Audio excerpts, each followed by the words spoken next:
This is a super affordable pair of studio headphones that don't sound half bad and feel very comfy. Let's take a look at it. What's up everybody and welcome to the Fayze Reviews YouTube channel. My name is Jordan and if you're new here, welcome and thank you for joining us. To the subscribers, welcome back. Thank you for sticking around and being a fan of this channel. Today I have the Maono, I believe is how you say that, MH601 studio headphones. These are a pair of headphones you can get for under 50 bucks and sometimes, depending on the day for Amazon, under $40, and I think they deliver a lot of value at their price point. Today we're going to take a look at the packaging that these come in. We're going to look at everything that's in the box, and then I'm going to walk you through the build quality, tell you about my experience with them, and then tell you whether or not I recommend these to you. Before we get started, if you're not a subscriber, I'd love to have you become one. I do tech product reviews and overviews, everything from speakers, headphones, microphones, video gear, DJ lights, you name it. If it's a cool product that I like, I'm gonna share it with you. But let's not waste any more of your time. Let's dive in and start talking about these Maono MH601. I always start off with the packaging. I think it says a lot about a product and a well-established brand like Maono. They've got a lot of reviews on Amazon.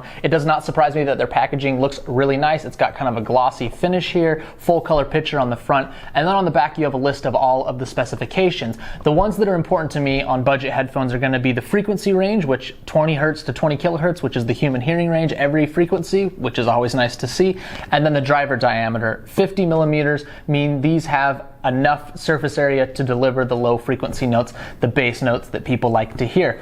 We'll talk about the sound quality a little later in this review, but those are the specs that are important to me. There's a lot of other things on here, but unless you're a serious audiophile, you're probably not going to care about them, so we won't talk about them today. Opening the box up, there are only two things inside of here. We've got the headphones themselves, and then we've got a cable bag right here. Now, there is a manual included, so I guess technically three things. And this is simply just one page, only one side, that again has those same specs and has a few warnings on it. So not much as far as a manual, but again, they're headphones, so do you really need that much of a manual?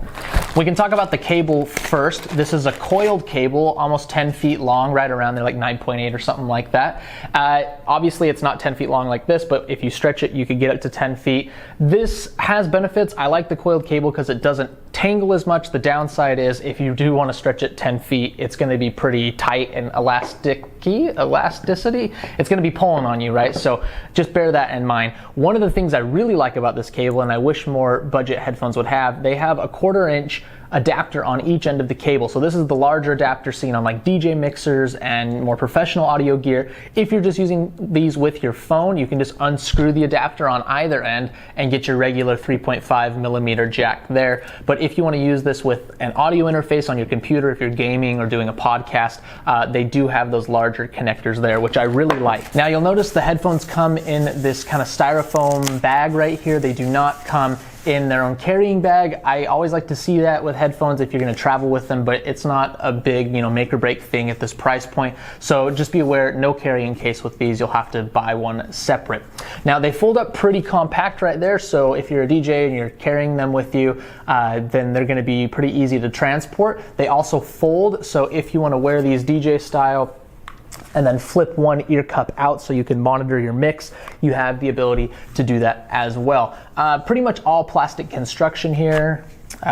Pretty much entirely, I imagine, which at this price point is expected. The headband has pretty minimal padding, but the ear cups are very, very plush. So you're not going to get any ear fatigue. I wore these for a few hours and they're not going to make your ears hurt. They're very, very cushy. They'll probably absorb a bit of sweat. I didn't wear them outside, so that's kind of the downside with the big cushy ear pads. They can absorb the sweat a little more, but if you're wearing these on a long flight or something like that, you're not going to get ear fatigue. Despite being made of plastic, the construction quality is really good. One of the unique things about these, if you probably won't be able to see it on the camera, on the very bottom you have the two holes where you can plug in your cable. And I say there's two because one of the holes is the larger 1/4 inch, so you can use the adapter that came with the cable. And on the other side, you have your standard headphone 3.5 millimeter, so you can unscrew that and plug into that one. So whichever connector you desire, you can use. I personally prefer the more professional, larger connector, at least when it's going into the headphone itself. But again, that's up to you. They're both a very solid connection, and the fact that they have a detachable cable is good.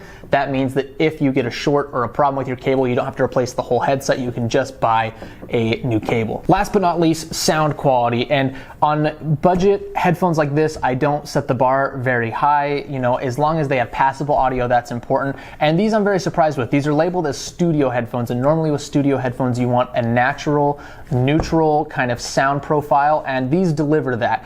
I would say if there are any deviations from like a flat EQ on these, they have a lot of highs, so a lot of cymbals, kind of maybe piercing for some. It's up to you. A lot of people like the clarity that the highs deliver, and these definitely have a lot of that. The mids sound great. They don't sound like they're scooped or amplified. And then the bass is good. It is not as strong as a lot of the more consumer-oriented kind of really bumping up the bass because people love, you know, the Beats kind of sound profile. These don't do that. It's not unnatural at all. It's there, it's full, but it is not overbearing at all. If you're looking to like rattle your brain with some really thumping bass, these might not be for you, but if you want a very true to the source pair of headphones, these are going to be them. So wrapping things up, I can definitely recommend these Maono Studio headphones. For the price, I don't think you're going to find a more comfy, more natural sounding pair of headphones. At least I haven't come across one yet. I'm sure there's others in this price category that may perform similar, but I'd be very happy owning these, and I'm going to continue owning these. These are going to go in my studio where I edit videos and probably be my new editing headphones so that I can take my Audio Technicas that I use back to the bedroom to just listen to music personally. So if you want to pick a pair of these up, I will put a link down in the description. You can buy through there and support the channel. I would of course appreciate it. If you're not a subscriber, hopefully I've earned your subscription so you can keep watching more awesome tech reviews and find products that are going to make your life a little bit better. Thank you so much for watching, and I will see you next time.